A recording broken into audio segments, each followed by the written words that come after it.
conhecimento humano pode ser expresso em quantas formas? Quais são as modalidades de conhecimento? Quais as formas de representá-los? Até agora nós temos visto conhecimento se representado por regras, que nós chamamos de regras de produção. Mas será que a utilização indiscriminada de regras de produção é suficiente para representar todo o conhecimento humano de forma que ele possa ser processado por uma máquina e o nosso comportamento seja reproduzido artificialmente? Bom, é isso que nós vamos ver agora, nesse próximo vídeo, dando continuidade aos nossos cadernos de inteligência artificial.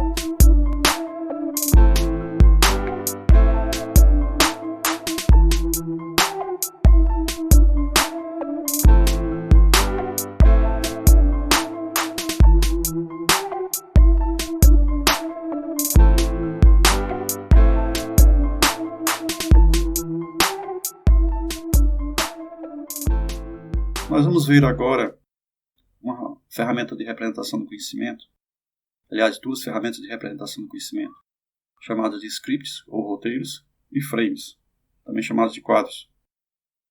Um roteiro é uma forma estruturada de representar o conhecimento de um evento ocorrendo ao longo do tempo.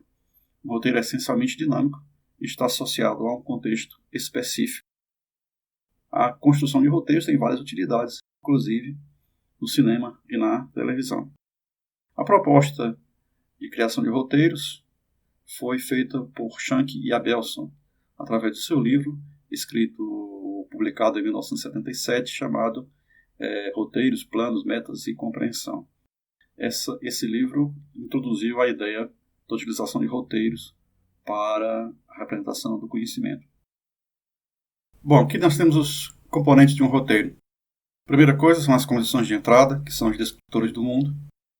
O resultado final da execução do roteiro, objetos relacionados ao roteiro, papel, o rol que cada indivíduo desempenhará e as descrições das cenas.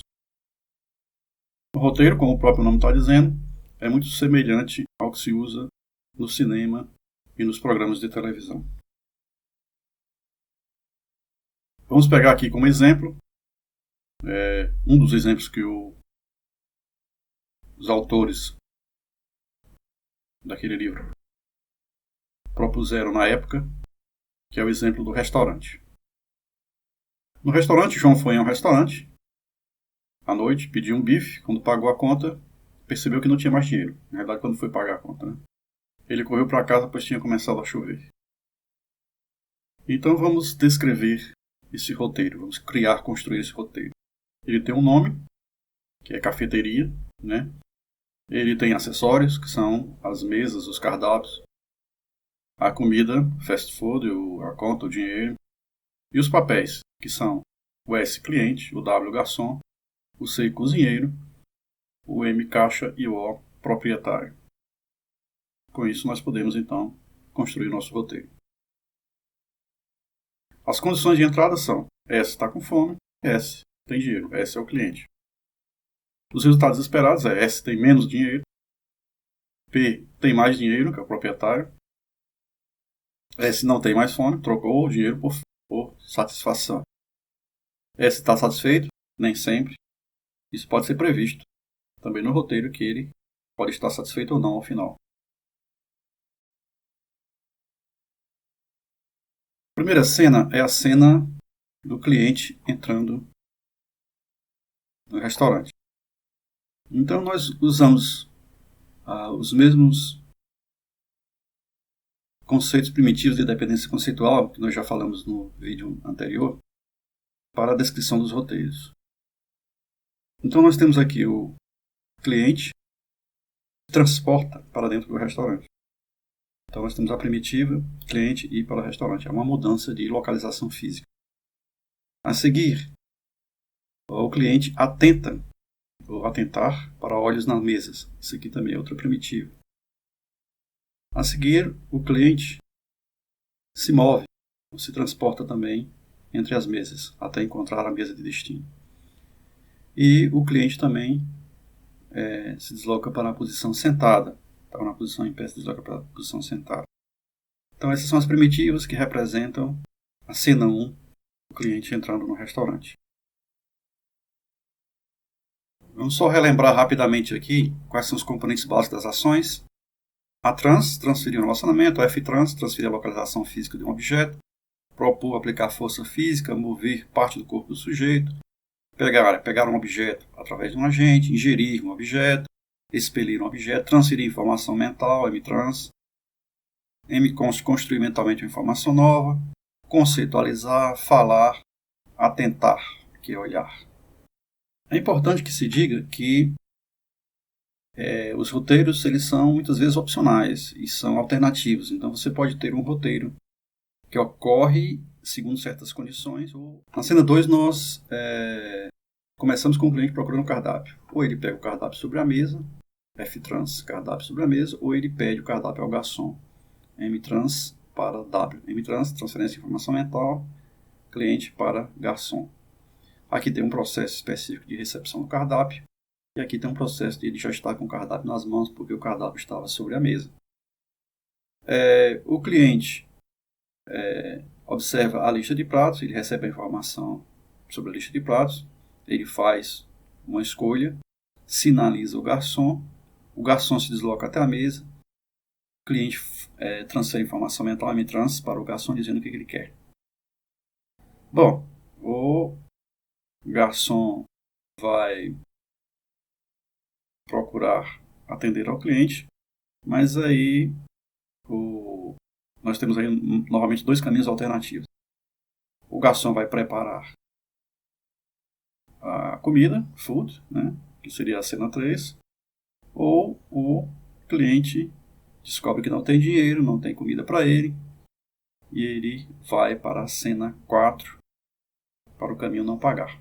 Existe sempre a possibilidade de ele fazer outra solicitação, existe a possibilidade de alguém pagar a conta por ele, enfim, são muitas possibilidades. Isso aqui, esse roteiro de cena 2 é apenas uma ilustração, um exemplo que os autores deram.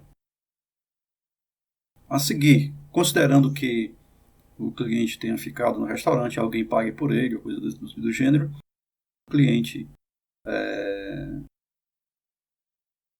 obviamente vai se entender com o garçom vai trazer a comida para o cliente, daqui W, a trans F para S, nós podemos ver aqui, e o cliente vai comer normalmente, ingerir a comida, que é representado pelo F. Então a cena 3 é uma das cenas possíveis também dentro desse roteiro. Temos também a cena 4, que é o cliente saindo do restaurante.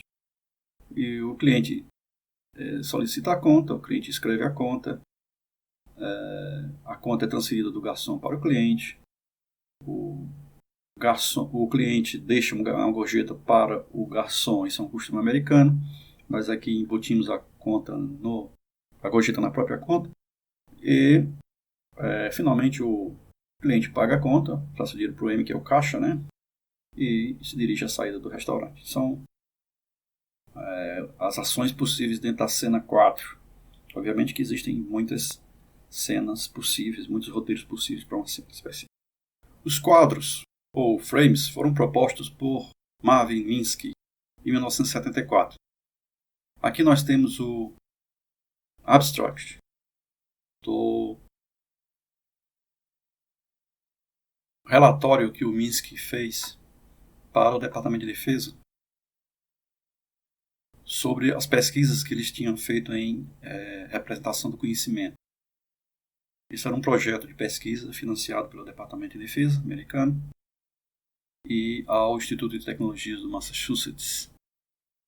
Então, o Laboratório de Inteligência Artificial do Instituto de Tecnologia do Massachusetts desenvolveu esse mecanismo de representação do conhecimento que chamou de frames, ou simplesmente quadro.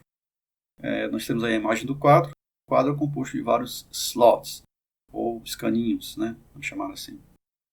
Então, em cada escaninho, nós temos algumas informações, nós temos aí que tipo de informação esses escaninhos podem conter. A primeira coisa que o escaninho pode conter são dados ou metadados a respeito do próprio quadro, os relacionamentos com outros quadros, alguns descritores de requisitos ou os próprios requisitos, procedimentos, né, roteiros, né, tipo roteiros, né, procedimentos, e outros quadros, então chamados de subframes ou subquadros. Foi essa teoria, quadros de Minsky, que deu origem à teoria da programação orientada a objetos. Foi a partir daí que se desenvolveu toda a questão da orientação a objetos. Então, o quadro é uma classe e os caninhos são os componentes da classe, que podem ser dinâmicos, procedimentos, ou que podem ser estáticos, dados. Né? E quais são as estruturas entre os diversos quadros? Todas as estruturas que nós temos hoje na orientação a objetos, a estrutura toda ou parte, a estrutura de generalização e especialização, a herança e as conexões de ocorrência, quando você tem no escaninho informações sobre outro quadro. Tudo isso já estava, de certa forma, esboçado na teoria dos quadros de Minsky, que foi depois aproveitada e utilizada nas linguagens orientadas a objetos. Depois da teoria dos quadros de Minsky, surgiu a primeira linguagem orientada a objetos, que foi exatamente o Smalltalk. E depois a própria Java e outras linguagens mais começaram a utilizar os conceitos de orientação a objetos. Tudo isso teve raízes na teoria dos quadros de Minsky. Nós temos aqui o exemplo de um quarto de um hotel representado na forma de quadros. Então você vê que é muito semelhante à descrição de objetos hoje que nós usamos em UML. Então nós temos aqui um quarto de hotel, que é uma especialização de quarto, né, um tipo de quarto. A gente vê que um tipo de é uma especialização. Então uma classe mãe e uma classe filho são um tipo de generalização e especialização. Dessa forma os quadros já previam isso. Então um quarto de hotel é um tipo de quarto, é uma especialização da classe quarto. A localização dele aqui é um dado um atributo do próprio quarto de hotel, que é no hotel. Aqui são objetos contidos no quarto de hotel, então estruturas todo o parque, que são a cadeira, o telefone do hotel, a cama do hotel. Então a cadeira do hotel é um outro quadro que contém outras informações sobre a cadeira. O telefone do hotel é um outro quadro que contém informações sobre o telefone, o uso, a tarifação, assim por diante. A cama do hotel é um objeto que pertence ao quarto do hotel, mas que tem uma superclasse, a classe cama. Ela é derivada da classe cama, que tem o seu uso, que tem os seus detalhes, que tem, por sua vez, objetos como colchão dentro dela e o estrado, né? Então, essas partes da cama podem também são também outros quadros, tipo o colchão, que tem a superclasse, o cortina e assim por diante. Bom, então, a teoria dos quadros de Minsky era em tudo semelhante à teoria da orientação a objetos. Então, para você ver que quando nós fazemos programas orientados a objetos, que a grande maioria dos casos hoje, quase todo mundo usa programas orientados a objetos de uma forma ou de outra, nós estamos representando o conhecimento através de objetos. Nós dizemos que os programas de hoje são movidos a modelos estáticos, rígidos, orientados a objetos. A grande dificuldade desses programas comerciais que usam sistemas estáticos orientados a objetos é a dificuldade de manutenção. Então, a mudança em qualquer ocorrência do conhecimento ela é dificilmente implementada nesses sistemas e tem que recompilar e refazer todo o sistema, ver as interdependências entre as diversas funções, os diversos objetos, as diversas classes.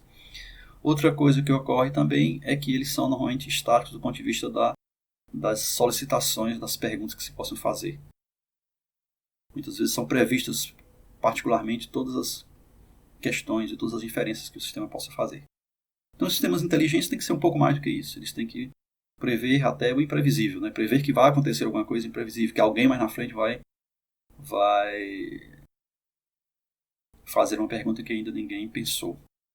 De alguma forma, então os quadros têm a sua função como os objetos hoje nas linguagens de programação também têm.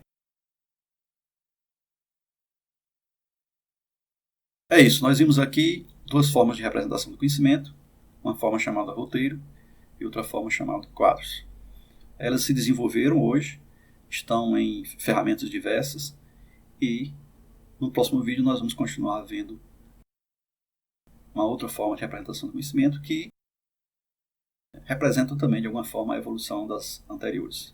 Cada vez que nós apresentamos uma nova forma de representação do conhecimento, um novo formalismo, esse novo formalismo embute as informações que estavam já presentes e as ideias que já estavam presentes nas representações mais antigas. Até a próxima.